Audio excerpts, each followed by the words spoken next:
نحمده ونصلي على رسوله الكريم أما بعد. أعوذ بالله من الشيطان الرجيم. بسم الله الرحمن الرحيم. رب اشرح لي صدري ويسر لي أمري واحلل عقدة من لساني يفقهوا قولي. رب يسر ولا تعسر وتمم بالخير. اللهم لا سهل إلا ما جعلته سهلا وأنت تجعل الحزن إذا شئت سهلا.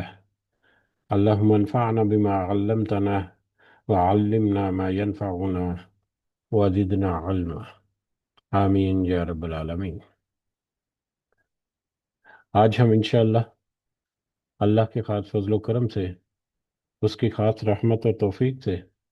سورہ آل عمران کی آیت نمبر 154 سے آنورڈ اپنا سبق دیکھیں گے اور کچھ آیات کو سمجھنے کی کوشش کریں گے۔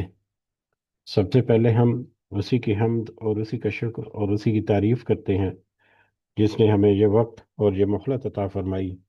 جس نے ہمیں یہ وسائل، یہ سہولیات، یہ ضروریات، یہ ٹیکنالوجی، یہ رزق اور بے شمار انعام و اکرام اور فضل و کرم ہمارے اوپر کیا، اور خاص کر جس نے ہمارے دلوں میں یہ ڈالا کہ ہم اس بابرکت کلام کو سمجھنے کی کوشش کریں۔ اللہ تعالیٰ سے دعا ہے کہ اس کوشش میں ہمیں استقامت نصیب فرمائے، اس کی صحیح سمجھ اللہ تعالیٰ ہمیں عطا فرمائے، اس کے ذریعے سے اللہ ہمیں اپنی اور اپنے ساتھیوں کی اصلاح کرنے کی توفیق عطا فرمائے، اور دنیا کے ساتھ ساتھ اللہ ہمیں آخرت کی کامیابی اور بھلائی اور اپنا خاص فضل و کرم ہمارے شامل حال رکھے۔ آمین یا رب العالمین۔ آگے بڑھنے سے پہلے ہم اپنا کل والا سبق اور اس کا ترجمہ دہراتے ہیں، جس میں اللہ تعالیٰ نے فرمایا آیت نمبر 144 سے لے کر آیت نمبر 153 تک کہ محمد صلی اللہ علیہ وسلم صرف رسول ہی ہیں، ان سے پہلے بہت سے رسول ہو چکے، کیا اب اگر ان کا انتقال ہو جائے یا یہ شہید ہو جائیں تو تم اسلام سے اپنی ایڑیوں کے بل پھر جاؤ گے؟ اور جو کوئی پھر جائے اپنی ایڑیوں پر تو اللہ کا ہرگز کچھ نہیں بگاڑ سکے گا۔ عنقریب اللہ تعالیٰ شکر گزاروں کو نیک بدلہ دے گا۔ بغیر اللہ کے حکم کے کوئی جاندار نہیں مر سکتا، مقرر شدہ وقت لکھا ہوا ہے۔ دنیا کی چاہت والوں کو ہم کچھ دنیا دے دیتے ہیں اور آخرت کا ثواب چاہنے والوں کو ہم وہ بھی دیں گے، اور احسان ماننے والوں کو ہم بہت جلد نیک بدلہ دیں گے۔ بہت سے نبیوں کے ہم رکاب ہوئے، بہت سے نبیوں کے ہم رکاب ہو کر بہت سے اللہ والے جہاد کر چکے، انہیں بھی اللہ کی راہ میں تکلیفیں پہنچی، لیکن نہ تو انہوں نے ہمت ہاری اور نہ ہی سست رہے اور نہ ہی دبے، اور اللہ صبر کرنے والوں کو ہی چاہتا ہے۔ وہ یہی کہتے رہے کہ اے پروردگار ہمارے گناہوں کو بخش دے، اور ہم سے ہمارے کاموں میں جو زیادتی ہو گئی اس پر ہمیں معاف فرما، اور ہمیں ثابت قدمی عطا فرما، اور ہمیں ہمیں کافر قوم پر مدد عطا فرما۔ اللہ تعالیٰ نے انہیں دنیا کا ثواب بھی دیا اور آخرت کے ثواب کی خوبی بھی عطا فرمائی، اور اللہ تعالیٰ نیک لوگوں سے محبت کرتا ہے۔ اے ایمان والو، اگر تم کافروں کی باتیں مانو گے تو وہ تمہیں تمہاری ایڑیوں کے بل پلٹا دیں گے، یعنی تمہیں مرتد بنا دیں گے، پھر تم نامراد ہو جاؤ گے، بلکہ اللہ ہی تمہارا مولا ہے، ولی ہے، اور وہی بہترین مددگار ہے۔ ہم عنقریب کافروں کے دلوں میں روب ڈال دیں گے، اس وجہ سے کہ یہ اللہ کے ساتھ ان چیزوں کو شریک کرتے ہیں جس کی کوئی دلیل اللہ تعالیٰ نے نہیں اتاری۔ ان کا ٹھکانہ جہنم ہے، اور ان ظالموں کی بری جگہ ہے۔ اللہ نے تو تم سے اپنا وعدہ سچا کر دکھایا جب تم اس کے حکم سے انہیں یعنی دشمن کو کاٹ رہے تھے، یہاں تک کہ جب تم نے پست ہمتی اختیار کی اور کام میں جھگڑنے لگے اور اور نافرمانی کی اس کے بعد کہ اس نے تمہاری چاہت کی چیز تمہیں دکھا دی۔ تم میں سے بعض دنیا چاہتے تھے اور بعض کا ارادہ آخرت کا تھا، تو پھر اس نے تمہیں ان سے پھیر دیا تاکہ تم کو آزمائے، اور یقیناً اس نے تمہاری لغزش سے درگزر فرما دیا، اور ایمان والوں پر اللہ تعالیٰ بڑے ہی فضل والا ہے۔ جبکہ تم چڑھے چلے جا رہے تھے اور کسی کی طرف توجہ نہیں کرتے تھے، اور اللہ کے رسول تمہیں تمہارے پیچھے سے آوازیں دے رہے تھے، بس تمہیں غم پر غم پہنچا تاکہ تم فوت شدہ چیزوں پر غمگین نہ ہو اور نہ پہنچنے والی تکلیف پر اداس نہ ہو۔ اللہ تعالیٰ تمہارے اعمال سے خوب خبردار ہے۔ یہ ہمارا کل کا سبق تھا، اور کل کے سبق میں بھی ہم نے دیکھا جنگ احد پر اس کے حالات و واقعات، اور اس معرکے کے دوران مسلمانوں کے اوپر جو گزری اس کا ایک منظر کشی بھی ہمیں نظر آتی ہے، اور اس کے نتیجے میں مسلمانوں سے جو وہاں پر مسلمانوں کے رویے یا مسلمانوں کا وہاں پر ریئیکشن تھا، وہ بھی ہمیں اس کا بھی ایک ویژول امپیکٹ سا ہمیں بنتا نظر آتا ہے کہ کیسا ایک ایسی بھگدڑ مکی جس میں سب کو حواس باختہ کر دیا اچانک جب وہ پانسا پلٹا، تو اس پر پھر اللہ تعالیٰ نے کہا کہ یہ تو سب کچھ تمہاری آزمائش کے لیے تھا، لہذا اللہ تعالیٰ نے سب کو وہاں پر معاف کر دیا اور اعلان عام کر دیا معافی کا، اور پھر نصیحت پر ڈٹے رہنے کا حکم دیا ان پچھلے نبیوں اور ان کے پیروکاروں کی طرح جن کو بھی اللہ تعالیٰ نے بہت مشکلوں اور تکلیفوں اور آزمائشوں کے ساتھ آزمایا، لیکن وہ اللہ والے جو ہیں وہ اپنے نبیوں کے ساتھ یا ان نبیوں کے قول یا نبیوں کی نصیحت کے ساتھ وہ ڈٹے رہے، اور اس ہمت اور استقامت سے ان کا مقابلہ کیا، مصیبتوں کا، مشکلات کا، اور وہ اللہ کی مدد کے طلبگار رہے، اللہ سے ہی نصرت اور فتح کے امیدوار اور طلبگار رہے۔ تو اسی طرح سے مسلمانوں کو بھی ہدایت دی گئی کہ اب تمہارے اوپر بھی مصیبت اگر آئی ہے یا ایک مشکل کی گھڑی ہے، تمہارے دشمنوں کو بھی اسی طرح سے مشکل کی گھڑی کا سامنا کرنا پڑا ہے، تو یہ تو تم اگلے مارکوں کے لیے، اگلے آنے والے وقتوں کی تیاری کے لیے تمہارے ساتھ یہ آزمائش یا اس طرح سے معاملہ ہوا تاکہ تم اپنی کمزوریوں کو پہچان کر اپنی اصلاح کرو، یہ تمہارے لیے بہتر ہے۔ اللہ تعالیٰ نے پھر معافی کا اعلان جو ہے وہ بھی کیا کہ سب جو ہے وہاں پر کسی کی نیت پر شک نہیں، کسی کے ارادے پر شک نہیں، کسی کے اوپر کوئی تہمت نہیں، سب کو اللہ تعالیٰ نے وہاں پر معاف کر دیا۔ تو اللہ تعالیٰ تو ہے ہی معاف کرنے والا اور درگزر کرنے والا ہے۔ آگے بڑھتے ہیں آیت نمبر 154، اور آیت نمبر 154 سے بھی یا اس سے آگے بھی ابھی وہی غزوہ احد کے اوپر جو تبصرہ ہے، اس کے مختلف جو پہلو ہیں یا مختلف وہاں پر جو واقعات یا مختلف منظر نظر آئے، تو ان سب کو مختلف انداز سے اللہ تعالیٰ کئی دفعہ ایک ہی کیفیت کو مختلف پہلوؤں سے اللہ تعالیٰ رپیٹ کر کے مختلف آیات میں ہمیں بھی آج یہ نصیحت کر رہا ہے کہ اس وقت احد میں جو مسلمانوں کے حالات ہوئے تو انہوں نے کس طرح سے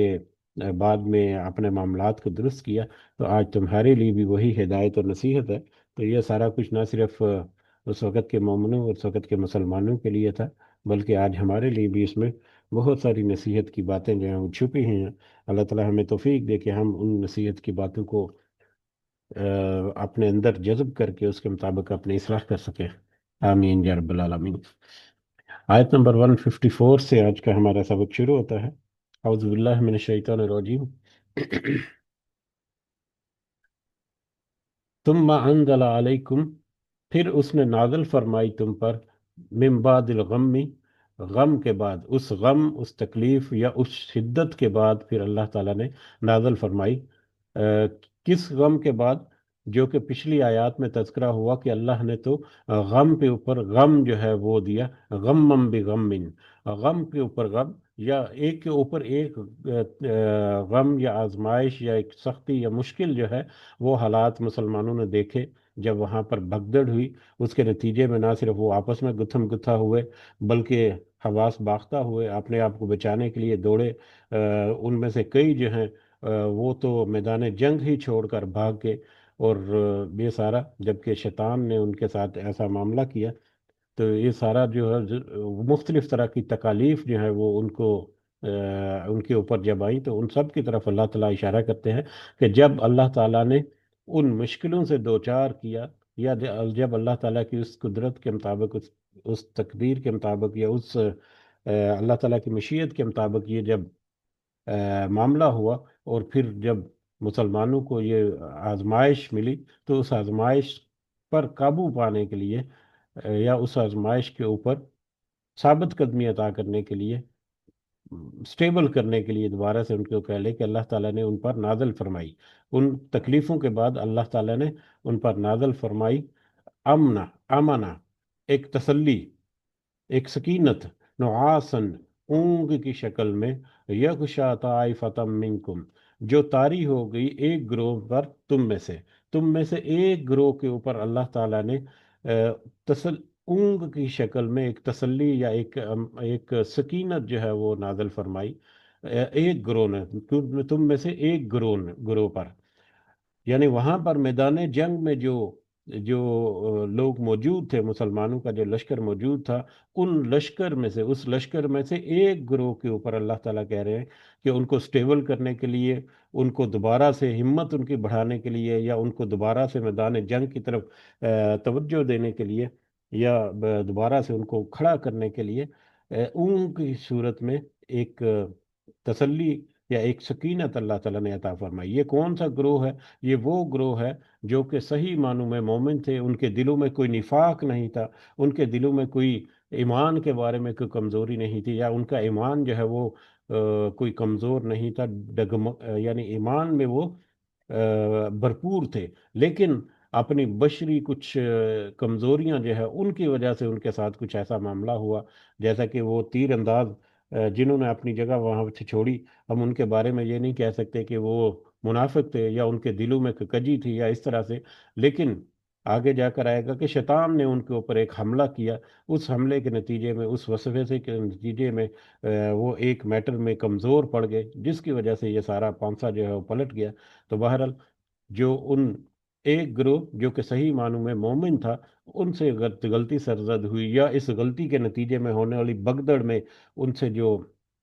ان کے اوپر جو سختی ہے، اس کے بعد اللہ تعالیٰ نے ان کو اونگ عطا فرمائی، اونگ کی شکل میں ایک سکینت جو ہے یا ایک اطمینان جو ہے وہ ان کو عطا فرمایا۔ اور یہ اونگ جو ہے اس کا مشاہدہ وہاں پر مختلف صحابہ کرام نے بھی کیا، جو کہ کچھ روایات میں بھی رپورٹ ہوتا ہے، جیسا کہ صحیح بخاری کی ایک روایت ہے، حضرت ابو طلحہ رضی اللہ تعالیٰ عنہ بیان کرتے ہیں کہ ہم پر اونگ طاری ہو گئی جبکہ ہم احد کے دن اپنی صفوں میں کھڑے تھے۔ عالم یہ تھا عالم یہ تھا کہ میری تلوار میرے ہاتھ سے گر جاتی، میں اسے اٹھا لیتا، وہ پھر گر جاتی اور میں پھر اسے اٹھا لیتا۔ اسی طرح سے ترمذی کی ایک اور روایت ہے، یہ بھی حضرت ابو طلحہ سے ہی ہے، کہ میں نے احد کے دن اپنا سر بلند کیا، اور میں لوگوں کو دیکھنے لگا، تو کیا دیکھتا ہوں کہ ہر شخص اونگ کی وجہ سے اپنے سر کو ڈھال کے نیچے جھکائے ہوئے ہے۔ اللہ تعالیٰ کے اس قول ثم انزل علیکم من بعد الغم امنتن نعاسن، امنتن نعاسن، یعنی یہ آیت جو ہے اس کا ترجمہ جو ہے وہ اسی طرف اشارہ کرتا ہے، یا اس کی تفسیر اسی طرف اشارہ کرتی ہے۔ یہ حضرت ابو طلحہ نے بھی اس کی تفسیر جو ہے وہ اسی طرح سے ذکر فرمائی، جو کہ ترمذی میں ہے۔ تو اس کے علاوہ بھی کچھ اور روایات ہمیں ملتی ہیں کہ کس طرح سے وہاں پر مسلمانوں کے اوپر جب وہ نبی کریم صلی اللہ علیہ وسلم نے ان کو پیچھے سے آواز دی، وہ واپس جو ہے وہ نبی کریم صلی اللہ علیہ وسلم کی آواز کے اوپر پھر واپس لپکے، اور پہاڑ کی اوٹ میں انہوں نے پھر اپنے ڈیفنسو پوزیشن میں گئے، اور وہاں پر سٹیبل ہونے کے لیے اللہ تعالیٰ نے ان کے اوپر وقتی طور پر کچھ لمحوں کے لیے اونگ طاری کر دی۔ اور یہ اونگ کا آنا نیند کا بالکل ہی ہلکا سا جھٹکا جسے کہہ سکتے ہیں، یہ اونگ جو ہے یہ بھی اگر ہم اس کا مشاہدہ کریں، اور اگر اس تجربے کو ہم دیکھیں، تو یہ ہلکی سی اونگ بھی طبیعت کو واپس بحال کرنے میں بہت زیادہ کلیدی رول ادا کرتی ہے۔ کلولہ جو ہے وہ ہمیں سنت سے پتہ چلتا ہے، وہ بھی اگرچہ وہ اونگ تو نہیں ہے، لیکن تھوڑی سی دیر تک سستا لینا، گویا کہ ریفریش کر دینا ہے اپنے پورے مائنڈ کو، اپنے پوری باڈی کو، یا اپنے پورے مطلب توانائیاں جو ہے ان کو۔ تو اونگ جو ہے، اگر کسی کو مطلب ہلکی سی اونگ بھی آ جائے، جس کو صحیح معنوں میں اونگ کہتے ہیں، تو وہ اس اونگ کے بعد وہ حشاش بشاش ہو جاتا ہے۔ حشاش بشاش یعنی وہ اس کی انرجی جو ہے وہ واپس لوٹ آتی ہے، ریفریش ہو جاتا ہے۔ تو اللہ تعالیٰ نے وہاں پر ایک گروہ کے لیے تو یہ اہتمام کیا کہ ان کے اوپر اونگ طاری ہوئی، جس کی وجہ سے وہ واپس چند لمحوں میں ہی وہ واپس میدان جنگ کی طرف متوجہ ہوئے، اپنے اصل مقصد کی طرف جس کے لیے وہ وہاں پر جمع تھے، اس کی طرف وہ واپس پلٹے، اور پھر واپس انہوں نے اپنی توانائی جمع کی۔ جبکہ وطائفتن ایک دوسرا گروہ بھی تھا وہاں پر، ایک دوسرا گروہ، دوسرے گروہ کے بارے میں بھی اللہ تعالیٰ تذکرہ کرتی ہے۔ دوسرا گروہ کون سا تھا؟ دوسرا گروہ جو ہے وہ منافقین کا تھا، یا کمزور ایمان والوں کا۔ دونوں طرح کی اس میں رائے جو ہے وہ ملتی ہے، لیکن منافقین کا یہاں پر زیادہ ایک عنصر جو ہے وہ نظر آتا ہے، کیونکہ کمزور ایمان والے جو ہیں وہ تو یقیناً اپنی کسی کمزوری کی وجہ سے وہاں پر کچھ معاملات میں ہو سکتا ہے کہ کمزور پڑے ہوں، لیکن ایمان کے معاملے میں ان کو منافق نہیں کہا جا سکتا۔ تو منافقین کچھ منافقین جو ہے وہ تو عبداللہ ابن ابی جو ہے اس کے ساتھ راستے سے ہی واپس پلٹ گئے 300۔ باقی جو لوگ وہاں پر موجود تھے ان میں سے بھی روایات میں ہمیں ملتا ہے، جیسے کہ ترمذی کی روایت جو ہے اس میں ہمیں یہ ملتا ہے کہ یہ دوسرا گروہ منافقین کا تھا، جنہیں اپنی باتوں کے علاوہ کسی اور بات کی فکر تھی، اور نہ ہی وہ قوم کے لیے کوئی فکر مند تھے۔ وہ اس قوم کے سب سے زیادہ بزدل، سب سے زیادہ مرغوب اور سب سے زیادہ حق کی حمایت سے گریز کرنے والے لوگ تھے۔ اور یہ وہ لوگ تھے جو کہہ لیں کہ انصار کے رشتہ دار تھے، اور اپنے رشتہ داری کی مطلب اوٹ میں، یا اپنی رشتہ داری رکھنے کے لیے، یا دوسرے لوگ جب جا رہے ہیں تو ان کے ساتھ یہ بھی چل پڑے، حالانکہ ان کے دل میں نفاق تھا، حالانکہ ان کے دل میں بھی منافقت تھی، لیکن یہ اپنے کچھ رشتہ داریاں نبھانے کے لیے، یا کچھ اپنی پوزیشن کو برقرار رکھنے کے لیے وہ مسلمانوں کے ساتھ چل پڑے۔ لہذا وہ جو 700 کا جو لشکر تھا مسلمانوں کا، ان میں بھی ایک گروہ جو ہے کچھ منافقین کا موجود تھا۔ یہ اس گروہ کی طرف اشارہ ہے۔ ایک گروہ جو ہے جو مومنین کا تھا، اس کے اوپر تو اللہ تعالیٰ نے اون کی شکل میں سکینت عطا کی، اور دوسرا گروہ جو ہے اس کے بارے میں اللہ تعالیٰ کہتے ہیں وطائفتن، اور دوسرا کو قد اہمت انفسہم، تحقیق فکر پڑی ہوئی تھی ان کو، انفسہم اپنی ہی جانوں کی، یظنون باللہ، اور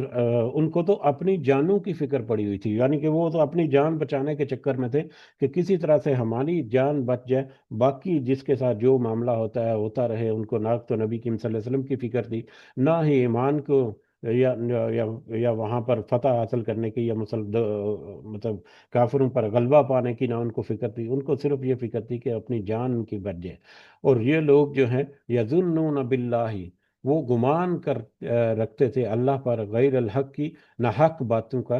ظن الجاہلیہ، جاہلیت جیسا گمان، جاہلوں جیسا، جو جہالت کی وجہ سے وہ اللہ پر بدگمانی کر رہے تھے، یا اللہ کے بارے میں ناحق گمان رکھتے تھے۔ اللہ کے بارے میں ناحق گمان یعنی اللہ نے تو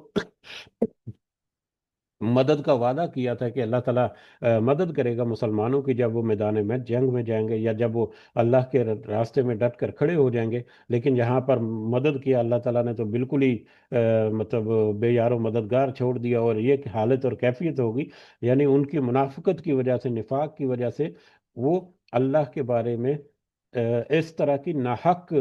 باتوں پر کا گمان کر رہے تھے۔ ناحق باتیں جو ہیں وہ ان کے دلوں میں یا آپس میں ان کے منہ سے نکل رہی تھی۔ یقولون، اور وہ سب کہہ رہے تھے، حل لنا من الامر، کیا ہمارا معاملہ اس میں ہے، کیا اس معاملے میں ہماری بھی کوئی من شیء، کوئی کسی بات پر کوئی اختیار ہے کہ نہیں؟ کیا ہمارا بھی اس معاملے میں کوئی رول ہے، یا ہماری بھی اس معاملے میں کوئی پوزیشن یا کوئی ویلیو ہے کہ نہیں؟ یعنی یہ لوگ بھی ان لوگوں میں شامل تھے جن کا خیال تھا کہ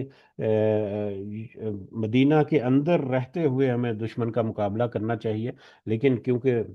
میدان جنگ میں آنے سے پہلے اکثریت کی رائے یہ تھی کہ